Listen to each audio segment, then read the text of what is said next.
شہرہ آفاق مصنف امتیاز گلیانوی کی مشہور زمانہ آپ بیتی امتیاز نامہ اب آپ سن سکیں گے آڈیو لائبریری میں۔ پارٹ 93 دو سماجی برائیاں۔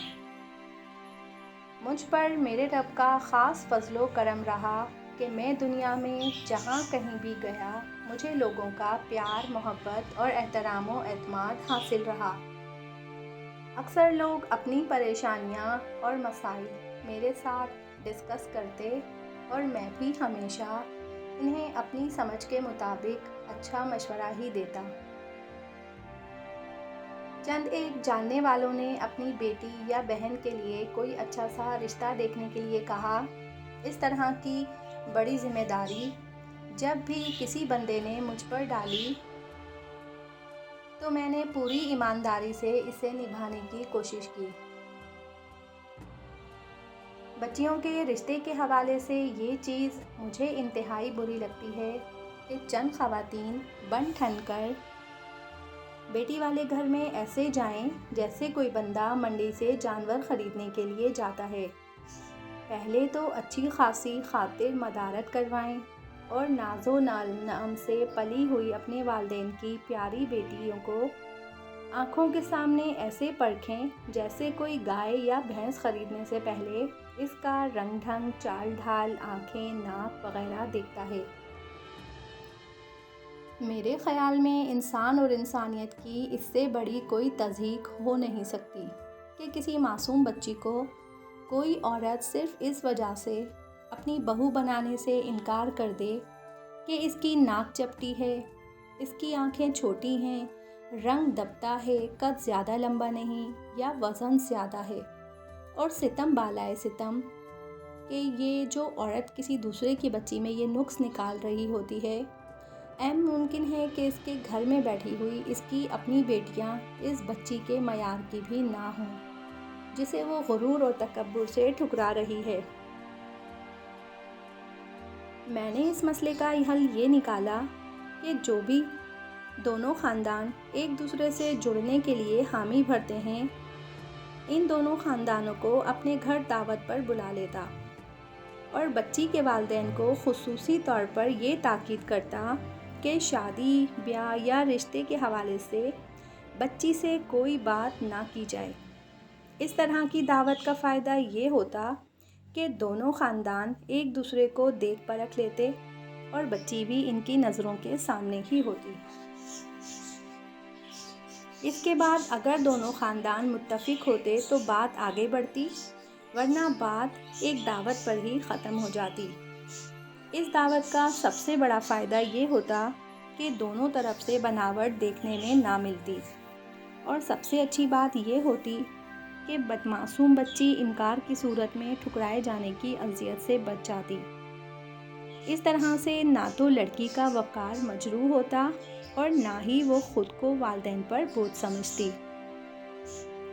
آپ لوگ بھی اپنے ارد گرد اگر اس طرح کا کوئی ماحول بنا لیں، کوئی اللہ کا نیک بندہ صرف اللہ کی رضا کے لیے ایسی دعوت کا اہتمام کرے جس میں دو خاندانوں کے جڑنے کے امکانات ہوں اور نہ جڑنے کی صورت میں بھی کوئی بڑا نقصان نہ ہو، تو ہمارا معاشرہ ایک بہت بڑی سماجی برائی سے بچ سکتا ہے، اور کوئی متوقع رشتہ نہ ہونے کے بعد بھی نفسیاتی مریض بننے کے بجائے پراعتماد اور باوقار زندگی گزار سکتا ہے۔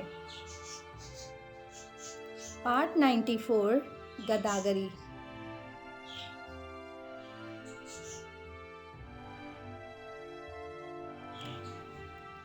یہ بھی بہت بڑی معاشرتی برائی بن چکی ہے۔ ایک پورا مافیا اس کے پیچھے کار فرما ہے۔ اکثر بچوں کو اغوا کر کے، ان کے اعضاء کاٹ کر، ان کے جسم پر تیزاب ڈال کر ان سے بھیک منگوائی جاتی ہے۔ ہم دانستہ یا نادانستہ اس مافیا کی بھرپور مدد کرتے ہیں۔ پچھلے دنوں پاکستان کے چند بڑے شہروں میں ایک سروے کیا گیا کہ وہ ہم عمر بچوں کو لے کر ایک کو پرانے کپڑے پہنا کر بھیک مانگنے بھیجا گیا اور دوسرے کو مختلف چیزیں دے کر فروخت کرنے کو کہا گیا۔ شام کو بھکاری بچہ تو 1200 روپے لے کر آیا، جبکہ مزدور بچے کی کمائی صرف 180 روپے تھی۔ بحیثیت قوم، یہ ہماری بہت بڑی بدبختی ہے کہ ہم بھیک مانگنے والوں کی حوصلہ افزائی کرتے ہیں اور غریب محنت کشوں کی حوصلہ شکنی کرتے ہیں۔ میں نے اکثر دیکھا ہے کہ ہزاروں روپے کے مہنگے سوٹ خریدنے والی خواتین بھی دوپٹے کو پیکو کروانے والے اور سبزی فروش سے بھاؤ تاؤ کر رہی ہوتی ہیں۔ اسی دوران اگر کوئی مانگنے والا آ جائے تو کچھ روپے اپنی جیب سے نکال کر فوراً اسے دے دیتی ہیں۔ یہ صرف خواتین پر ہی موقوف نہیں بلکہ مرد حضرات کی بھی ایسی ہی عادت ہے۔ میرے خیال میں بھکاریوں کو کھانے پینے کے لیے چیزیں دے دینی چاہیے، لیکن انہیں نقد رقم کبھی نہیں دینی چاہیے، کیونکہ ہماری محنت کی کمائی بھکاری مافیا کو نہ صرف مضبوط کرتی ہے بلکہ اصل مستحق بھی اس رقم سے محروم رہ جاتے ہیں۔ اس سلسلے میں ایک تجویز یہ ہے کہ حکومت 10، 20 اور 100 روپے مالیت کے خیراتی نوٹ جاری کر دے جو صرف بھیک دینے والوں کے لیے استعمال ہوں، اور جس شخص کو بھیک میں وہ خیراتی نوٹ ملیں وہ بینک جا کر اپنی شناخت ظاہر کر کے انہیں تبدیل کروا لے۔ اس طرح حکومت کو بھی پتہ چل جائے گا کہ کون کتنی خیرات لے رہا ہے۔ خیراتی نوٹ خریدنے والے مخیر حضرات کی مدد حکومت اس طرح کر سکتی ہے کہ انہیں نوٹوں کے تناسب سے ٹیکس میں چھوٹ دے دے۔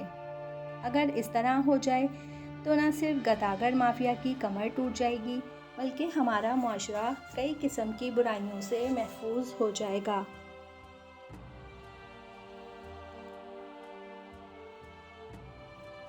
پارٹ 95، دوران سفر پیش آنے والے چند واقعات۔ پہلا واقعہ، اللہ تعالیٰ کی بے شمار نعمتوں اور رحمتوں میں سے ایک یہ بھی ہے کہ اس نے مجھے توفیق دی کہ اس کی بنائی ہوئی خوبصورت دنیا دیکھ سکوں۔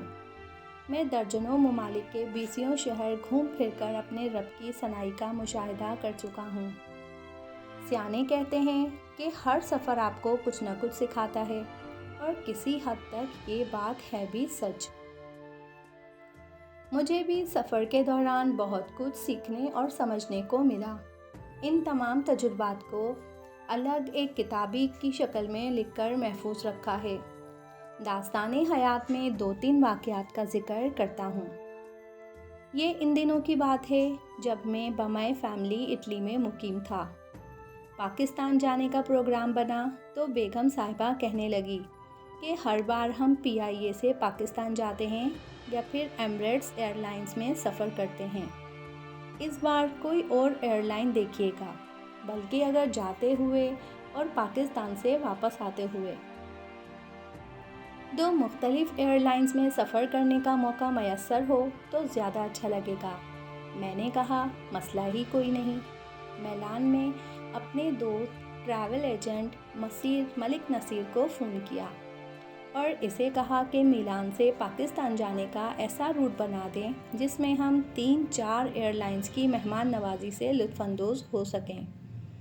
3 دن کی ارک ریزی کے بعد ملک صاحب نے بڑا شاندار روٹ بنا کر ٹکٹ کنفرم کر دیے۔ الاٹالیا کی ایئر لائن سے ہمیں میلان نے فرینکفرٹ جرمنی جانا تھا۔ جرمنی پہنچنے کے 2 گھنٹے بعد لفٹھانسا ایئر لائن سے ہمیں ابوظہبی جانا تھا۔ ابوظہبی پہنچنے کے 3 گھنٹے بعد ہمیں اتحاد ایئر لائن سے پاکستان پہنچنا تھا۔ پاکستان سے واپسی پر بھی اس سے ملتا جلتا ہی شیڈیول تھا۔ ہم دونوں میاں بیوی مقررہ وقت پر میلان ایئرپورٹ پہنچ گئے۔ بورڈنگ وغیرہ بھی وقت پر ہو گئی۔ بورڈنگ کے بعد یہ انکشاف ہوا کہ اٹالیا ایئر لائنز کے پائلٹ ہڑتال پر ہیں، جس کی وجہ سے جہاز وقت پر پرواز نہ کر سکا۔ ہم ابھی میلان ایئرپورٹ پر ہی بیٹھے تھے جب ہماری فرینکفرٹ کی فلائٹ کی پرواز کا وقت ہو گیا۔ بیگم تھوڑی سی پریشان ہوئی کہ ہماری وہ فلائٹ تو مس ہو چکی ہے، اب ہم کیا کریں گے؟ میں نے مسکراتے ہوئے کہا، فکر کی کوئی بات نہیں، اب ہم فضائی کمپنیوں کے مہمان ہیں، وہ یقیناً کچھ نہ کچھ تو کریں گے۔ تقریباً 7 گھنٹے کی تاخیر کے بعد جہاز نے اڑان بھری اور 1.25 گھنٹے میں ہمیں فرینکفرٹ پہنچا دیا۔